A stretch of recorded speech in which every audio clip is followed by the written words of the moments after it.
Hello, everyone, and welcome to the Cop Council. How are we all? Hopefully, all of you are on a fantastic day wherever you are around the world. And welcome to our post-match reaction to Liverpool's 3-0 victory over Leeds United. Of course, fantastic result for the Reds. A little bit overshadowed, sadly, due to Harvey Elliot. Ridiculously bad injury, which of course we'll talk about in tonight's show anyway. But as you can see, I am joined by two very special guests. First of all, Jack from the Jack Back LFC. Jack, how you doing, mate? Yeah, tongue twister there, lad. We've been on so many shows. It's 10 o'clock at night. But yeah, thank you very much for having me on, mate. It's a pleasure. And hopefully everyone in chat is keeping safe and well. But 3 points, happy days. Absolute pleasure, man. And yeah, it is 10 o'clock, guys. Sorry if there is tongue twisters. This is going to be like a what's the word? Like night dark shows where we just babble on about anything. But we're also joined by Doug from the Dugout Football Channel. Doug, how you doing, mate? I am doing very good, my friend. It's been a long time since I've been on your channel, so thank you for inviting me back. But no, in all honesty, yeah, today has overshadowed obviously what has been a very good victory for the Reds. Yeah, definitely. And look, it has been way too long since we've had you on, to be fair. But Liz is in saying, hiya, long time no see. Of course, Liz was just in Jack's chat as well. The Three Musketeers are back for this as well. But, you know, let's get straight into it and let's talk about the sadly the doom and gloom about Harvey Elliot. Jack, of course, starting again the third straight game of Harvey Elliot in the midfield for Liverpool. Jurgen Klopp having massive faith in the 18-year-old, and for me, I thought he was having a fantastic game, and then sadly, as you know, what we do suspect now, has a fractured ankle, will need an operation. Has been, I believe, the James Pearce said that it will be Tuesday that he will have the operation, but he has been discharged from hospital tonight. Yeah. But Jack, your thoughts on the situation, mate, and your thoughts on Harvey's performance before the injury? Yeah, it's spot on there, lad. Just shows how well he's been playing 3 straight. I don't think any of us we wanted to see him have a great impact on the side, but I think he's took us by surprise, and even probably Jurgen Klopp and himself surprised. Obviously, he'll believe in his ability, but it come at the worst point of his career. He's been getting selected in the Premier League, but I think he'll be back more fully fit, and it's not good to see, but he'll learn a lot. So obviously off the pitch, psychologically, he's 18 years old. He's still got a lot of development to do, but it just opens up opportunities for other players within the squad now. Liverpool would have been put in a great position if he stayed fully fit, but it's part and parcel of football. Injuries do happen, but I'm gutted for him, mate, but he didn't need oxygen, which probably was a massive impact, really. He was clapping off the Leeds fans and obviously the Liverpool fans as well. But yeah, it's gutting to see, mate, but he'll be back more stronger and fitter and more ready and raring to go, mate, when he is back fully fit. Yeah, absolutely. And Doug, like Jack said there, you know, he's been so crucial towards Liverpool, you know, stopping the likes of Jordan Henderson from, you know, being a part of the middle three, which in my opinion is a massive accomplishment, you know, so early on in his career anyway. But what are your thoughts on the situation? That's just rotten luck, isn't it? He's been one of our best players so far this season. I'm amazed actually he wasn't in the running for Player of the Month. I know that Antonio is obviously, you know, scored the goals for West Ham, but if you look at performances, you look at an 18-year-old kid basically playing, you know, in 4 straight games. I think he's been fantastic, and it is a real shame that, you know, an injury like this is obviously, you know, going to keep him out for a while. I mean, it's a horrible injury. First of all, I mean, the tackle itself, I've seen another angle of that tackle. There is a scissor movement in that tackle. Now, the scissor movement, I think, has been outlawed in Europe, and I think it's been outlawed in England. It is a shocking tackle from Struijk. And he deserved to be sent off. It's the same sort of impact that had Son sent off against Everton a couple of years ago for Andre Gomez. It's the same similar thing. And that was a bad tackle. That was a bad tackle as well. So I think because of the severity of the injury, I think that's why Strook's been sent off. But I actually wonder if it's the scissor movement that's actually got him sent off, because I don't think you're allowed to do that kind of challenge now. People are saying it's a harsh red card. Yes, I suppose it's a harsh red card, but unfortunately, because it's the letter of the law, because of the severity of the injury, and because of the nature of the ankle break, it is unfortunately a red card. I think Sky did very well to not actually show the pictures. I think that they knew straight away it was a bad injury. I think Gary Neville was like the first one to say, "Oh no." Yeah. So it's a real shame, but Harvey Elliot will come back stronger. He'll come back fitter, and I think he'll come back more healthier from it. This guy's got a lot of potential. Yeah, 100%, and I absolutely agree with what both of you had to say. And like you said, Doug, fair play to Sky, not broadcasting it at all, no replays, no nothing. So that's fantastic from Sky there. Chris is in saying, "Evening lads." Hello, Chris. Hopefully having a fantastic day. He also says, "Was at the game, of course." Hopefully you did enjoy, Chris. As I suspect, you had a fantastic day, mate. Says, "Well deserved win." At least my weekend ended with one of my teams winning. Should have had more, especially with Mane, but we moved 3-0 and a clean sheet. Yeah, we can't ask for more than that. 1882 Reds podcast says Doug looks shattered. I've done my one. I've done Cop on. I did the Football Agenda. I came on Jack's one. This is my 5th podcast tonight. But no, I'm actually okay. Actually, I'm not too shattered. To be fair, I'll send those Red Bulls up to Edinburgh tomorrow. If Doug shattered, I'm even worse, says Chris. Gutted for Elliot started season well. Yeah, he did. He had a fantastic start to the season, didn't he? Evening, Liz. Hope you are well as well. And Gary's in saying Liverpool will go on, but must sign in the next window. We won't talk about transfers, Gary, but of course, I think a lot of people will be saying the same thing probably tomorrow. With the aftermath anyway. But Jack, I'll ask you about these two men, Thiago and Fabinho. Both of them having man of the match performances. I would say in today's game, I think looking at a stat I saw earlier, I think every single game they've played in midfield, they've won.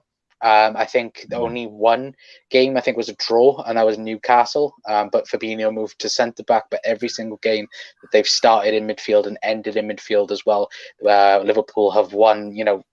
First of all, with Thiago, for me, I thought he was superb today. But what were your thoughts on the Spaniards' performance? Yeah, both of them might dictate the whole tempo of the game, especially when you are playing a Leeds side that will very much frustrate you and try and get in your face and give 110% for Bielsa. We know Thiago's ability on the ball and when he was a Bayern for years, but this was a game that probably surprised a lot of people, because given Thiago hasn't been playing a lot of games, but there's no doubt in the lad's calls, we all know that. But the fact that he come in and had that impact, he controlled the whole ebb and flow of the game, especially when you are coming up against the likes of Dallas, Rodrigo and Phillips in middle of the park. Players that will frustrate you at times, but Fabinho, he was hoovering up everything, wasn't he? Like, he was like Nuno off the Teletubbies, just getting the custard. Custard, yeah. Tubby custard. That's even more tongue twister. I think I'm going to be shouting Telecup. No, I can't. It's sorry, Con. It's 10 o'clock. I enjoy doing the shows, but yeah, move on. But yeah, both of them played well. Fabinho showing his class once again. Apologies, everyone. You probably going, what's McKinnell on about there? But yes, world-class performances from both of them, mate. Yeah. Yeah, no, it was, to be fair. Save me, Doug. Yeah, take over. To be fair, this is going to get clipped, and for some reason, out of context, Teletubbies is just going to be thriving on Twitter, to be fair. But Doug, what are your thoughts on Fabinho and Thiago's performance? Because for me, they were just superb today. Well, at least Jack hasn't muted himself like 2 weeks ago. That was probably wouldn't be better doing that anyway. Yeah, I think that's Thiago's best performance in a Liverpool shirt, in all honesty. Bossed the play. There's no one in this Liverpool side that can see passes like he does. Eye of the needle passes. I think there was one in the first half where I think Robbo was like on the left hand side and Thiago was like in a. I think Dallas and Phillips were like very, very near him. And what he does is basically eye of the needle pass outside of the foot right to Robbo. Thiago bossed it for me. He absolutely bossed it. And I thought Fabinho was fantastic as well. I would be very, very worried if one of those got injured. Touch wood, obviously. But Fabinho is so important to us. You can see the stability in our backline now, and in the midfield. He's so important now. I think we've only lost one game with him as CDM since I think it was the Real Madrid game away. I think we lost 3-1. But apart from that, he's just been absolutely fantastic, and I think both of them have been really, really good as well. I like what Jamie Redknapp said that. Thiago is one of the best technicians in world football. I would absolutely agree, especially on today's performance as well. But you could have had a number of players that you could speak about today. It was just a professional performance by the Reds. Yeah, no, it was, to be fair. And look, for me, I think many people are saying it, but Thiago up there with his best performance in a red kit, and Fabinho just getting better and better. In that red shirt. And look, if Anthony isn't here, sorry, Ant, but for me, and I think for the rest of us as well, Fabinho, best DM in world football. I know he would be shouting and screaming for Ndidi, but no, it's Fabinho, in my opinion, and I think the last opinion as well. It's good to see the Three Musketeers back in action, says Liz. The football's back, that's why. Thiago, my man of the match, but Mane, Salah, Fabinho were other standouts as well. Gary, plus the man with the great teeth will return. Fabinho was world class with Thiago. Snuff his class. Yeah, no, it is. Cockhan's a big fan. Happy with Fabinho, especially because of what happened with his family recently. Also, though Thiago was outstanding. Yet, of course, great for Fabinho, of course, with everything that's happened over the last couple of weeks, especially.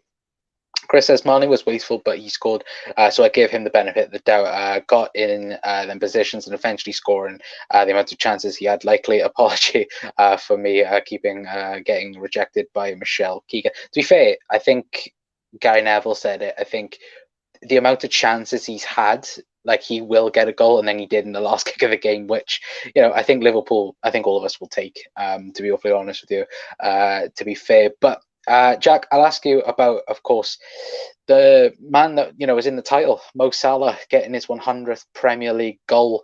Another achievement for Mo Salah. And like Doug said earlier, one season wonder supposedly has turned into a fifth season wonder. Your thoughts on Mo getting his 100th Premier League goal?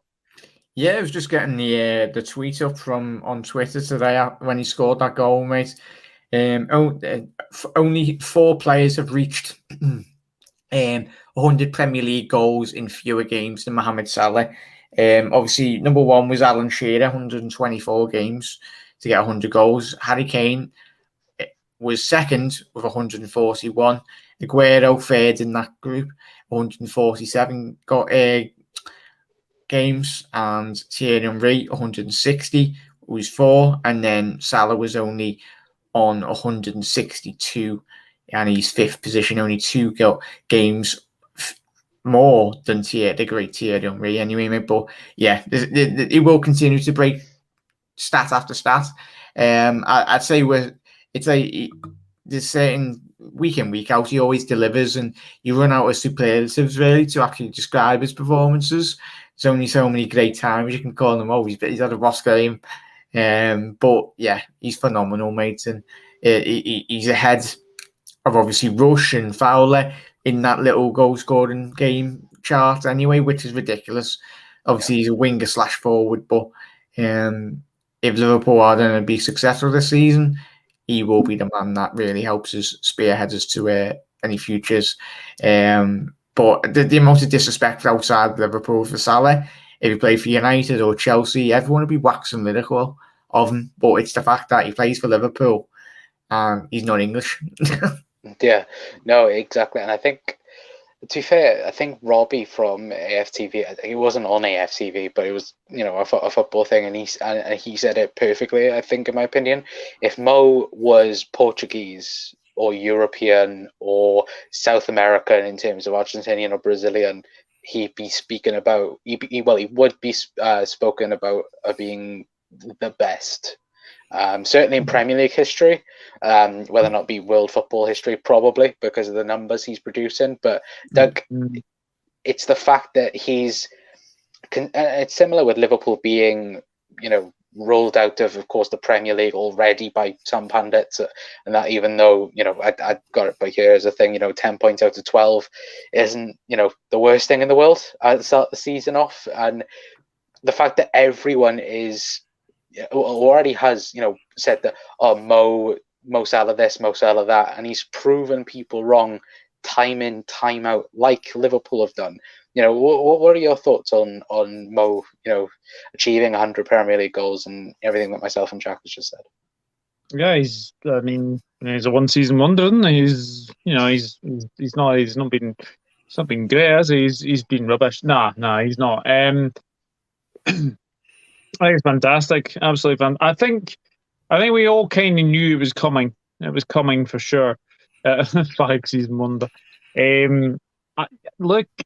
This guy's numbers are absolutely astronomical anyway. And I'm absolutely delighted that it came today, because I think we said it could happen against Chelsea. We said it could happen against Burnley. But I'm glad it came today, because Leeds United fans were booing him for some reason. I don't know why. I think it's because he dived, didn't he? Well, they thought he dived, but I think like the opening minutes. But oh yeah. So, but apart from that, like he had Firpo on toast today, and yeah, like you said, 10 points out of 12. I mean, Manchester United, Chelsea, and Liverpool are on 10 points. I think City are on 9 points. So, it's been a very good start to the season. And Salah will only get better as well as games go on, I would say, as well. So I'm really looking forward to seeing what he can do this season.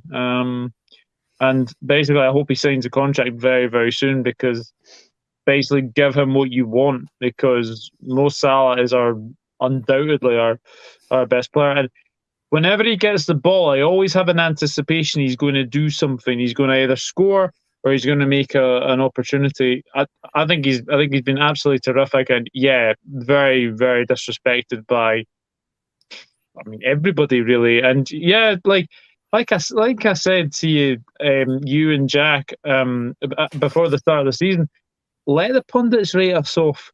We seem to do well with like the underdogs tag anyway, so nobody's given us a hope to win the league this season.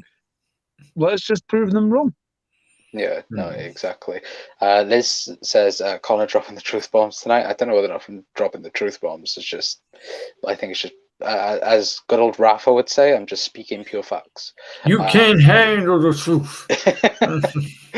Gary says Liverpool will have a cracking season. I bloody hope so, mate, to be fair. But yeah, like Doug said there, it's the fact that Liverpool, again today, in my opinion, didn't get out of first gear. Liverpool looked like back to ourselves, where last season there was so much that had to be changed due to the lack of centre halves and then midfielders playing in the centre half, and so much of Liverpool's rhythm and Liverpool's philosophy that we've known over the last 3 years went missing because of the people that were missing. And the fact that it's back already. I know we're 4 games in, and look, there's a load of football to be played from now until the end of the season. But Liverpool are back, like the Liverpool that we know, the Virgil van Dijk, Joel Matip partnership. Fabinho, Thiago. Like, people can go on about Lukaku, they can go on about Ronaldo. I know Doug, said on Jack's channel, it only took Martin Tyler, what was it, 2 minutes to talk about both of them. 2 minutes 6 seconds. Yeah, exactly. And it's the fact that, you lads have said, let people please underestimate this Liverpool team. You did it when City won the league, and then the season after we won the league. You did it with the Champions League. Please do it again, because Liverpool will find another way to shock you again, then I would say anyway. But let's speak about Leeds a little bit. And Jack, I'll ask you to talk about this first of all. Just what were your general thoughts about Leeds? Because for me, I thought their midfield disintegrated throughout the game. I thought, look, they're going to play 4-5-1 and be quite direct at times, but of course that isn't the Leeds United way. It's counter-attack or nothing in some sense. But I thought that their midfield just disintegrated. What were your thoughts? Yeah, we were speaking on my show, weren't we, a couple of minutes ago, mate? Like, I know Mickey was saying, it's against the big teams. Leeds always do get cut up, but I was speaking to Carl and Doug, and I asked Carl, is he concerned? And even he said yes, because if I was a Leeds fan, I'd be very concerned. Don't get me wrong, yes, they are playing against the big boys, but it's the manner in which you're defending. For me, as I said on my show, you could have drove a tank through the middle of that park all day. There was so much space, and if you allow not just the top 6 teams, but other teams within the Premier League, the squads and the players within the Premier League are good enough to exploit that space. Obviously, Calvin Phillips, who was more or less defending on his own. We had Dallas and then Rodrigo in midfield, and obviously in the army, I don't know if Click was on the bench, but obviously the Poland international. But I think he's a massive miss. But you've got to be careful, and let me know, everyone in the comment section below. But for me personally, you've got to be very careful, because if you continue to defend like this, and I always pinpoint to Sheffield United, because I don't think anyone really anticipated Sheffield United to have, probably expect them to go down, but not to the sheer different level of performances from obviously the first season they had in the Prem to then having the season that they did, and then he had, obviously, Leeds got a far better team than Sheffield, but never put it past the team to really go down. But yeah, there's a lot of concern, and whether Bielsa will change his tactics, it's not in his philosophy of management. I don't think he will, but you've just got to be very careful. Yeah, no, I absolutely agree with that. Doug, do you have the same concerns with Leeds? Because I think pretty much looking on Twitter, and like Jack said, like I said, I think everyone is saying the same thing. Second season syndrome could potentially be a thing for Leeds this year. Yeah, I've actually got their bench, and it makes me very, very concerned. Right, so their bench was Klaassen, Struijk, Cresswell, Shackleton, Cleach, Somerville, Dan James, Tyler Roberts. There's not enough depth there. There's not enough depth. If a Patrick Bamford gets injured, if a Harrison gets injured, if a Rafinha gets injured, I would be really, really concerned for them. Look, I think this Phillips Dallas does not work for me. It's either a 2, or it's you either play one or the other for me. Yeah. I think they ran ragged in midfield today. I know we'll obviously talk about the chances that we missed, and the chances they missed, but Alisson has hardly had a save to make. The only saves I can only remember him making was the Rodrigo one in the first half, where he basically has to just side foot that into the corner. And he goes for power, and Alisson saves it well. And I think Bamford tried to chip him from about 45 yards out. But yeah, I mean, Leeds, I had them to finish at least top 10 this season. They were away to Newcastle on Friday.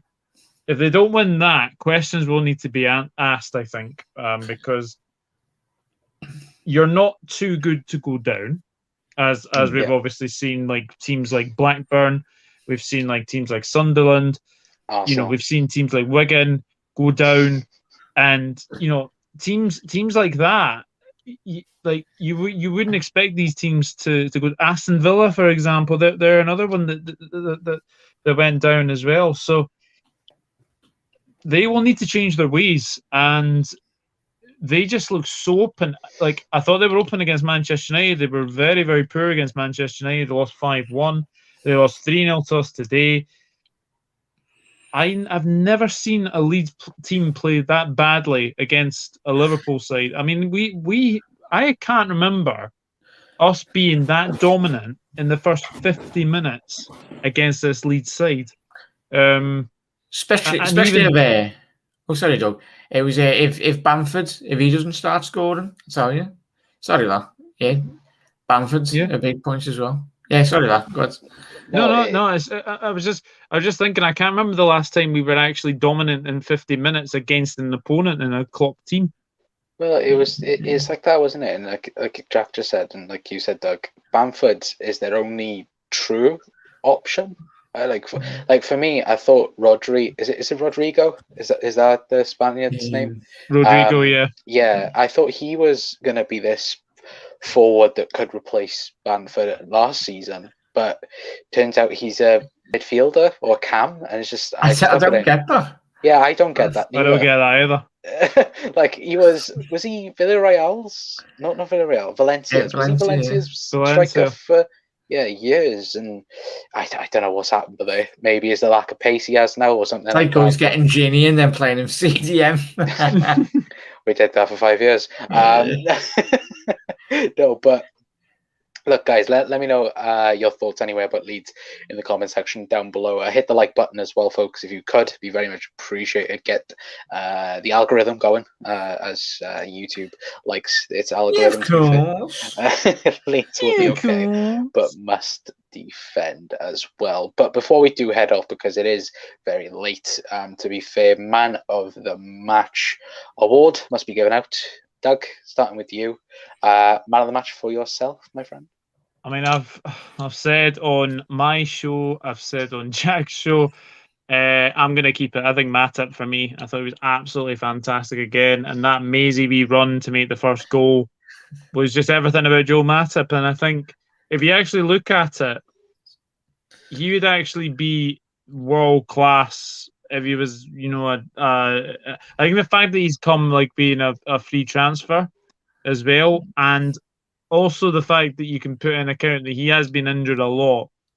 For me, he's probably Virgil's best centre-back partner, in all honesty. So for me, is Joe Matip Man of the Match.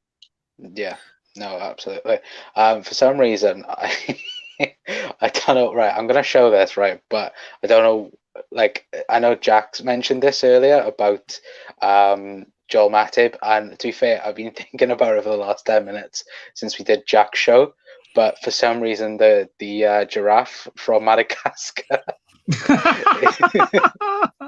is the guy. Like, Joel Matip just reminds me of him straight away. What is it? I said an unbalanced giraffe running through on goal. Yeah. Well, to be fair, it could be worse, to be fair. But Jack, what's your man of the match, mate? Yeah. I've got to go Fabinho or Matip. I go with Fabinho. I might have said Matip was my man of the match on probably my show, but for this one, I'm going to go with Fabinho. Excellent all over the park, mate, and I think it's refreshing to actually play midfielders in midfield this season. Yeah, no, it is, to be fair. To be fair, a couple of people agreeing with you, Jack. Fabinho for me, man of the match. Man of the match, Fabinho, says Liz as well. For me personally, I'm going to go with Thiago. Thought he dominated the midfield, showed his class today, and look, I'll happily give it to Fabinho because I think most of the chat agrees with Jack, but for me personally, I thought it was Thiago. But look, all of the Reds were superb today, I should say, anyway. But guys, thank you so much for tuning into the post-match show. Sorry it is late. Been doing content on other people's channels. Doug and Jack's. No, I'm kidding. Look, and no, look, it's an absolute pleasure. Look, the Reds are back. Football's back. No more international breaks, thank God, now until I think the new year. I could be wrong with that. No, I think there's like an international break, and then don't ruin my fun. There's literally like a little international break snuck in. I think it's at the beginning or the end of January. Weirdly, like there's like 4 weeks, and then we go on to international duties, a break, and then there's another international duty. Yeah, I'm going to correct you here. The next international break is after Manchester City game. I can't. Don't ruin international. Don't ruin football. Is it big qualifiers as well? Obviously, have you got to play big as well? Cup, Scotland. Yeah, we've got oh God, we've got Israel, Moldova, and the Faroe Islands. So we need to win those 3.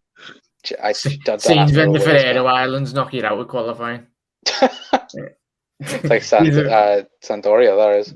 Yeah. But yeah, guys. Well, Liz says, plus Connor, you love Thiago. I do love Thiago. I do have this year's kit. It's in the back. To be fair, it's not Naby Keita. No, don't say that, boys. Naby might be crying at home tonight watching Connor's stream. Shut up. No, look, Naby Keita. To be fair, Naby, I think, will play against AC Milan, which of course is Liverpool's next game. We will be doing a preview. Hopefully, we'll have maybe these two, maybe. Sadio Mane's gonna bang an hat against Milan, and then it shits us all up. Yeah, I know, right? But no, we'll have a few of the lads on previewing. AC Milan, of course, Champions League football is back.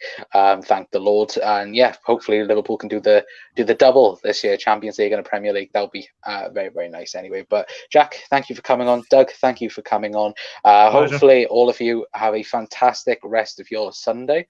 Of course, for some reason, Everton and Burnley are on tomorrow. If you're really interested in that, let's support Burnley for once against the Ev anyway. But fingers crossed. I didn't even know it was Sunday. I swear I've been on a couple of people's shows going out, even on tonight. As far as no one said in the comment section, but it's Sunday, McKindle. I think you said have a happy rest of your... Oh, my lights just got out, so there Saturday we go. Even, to ghost. My just said off. But no, look, guys, thank you so much for tuning in. If you have, please like, please share, subscribe, and we'll see you all next time. Try it. You have a walk alone. Bye.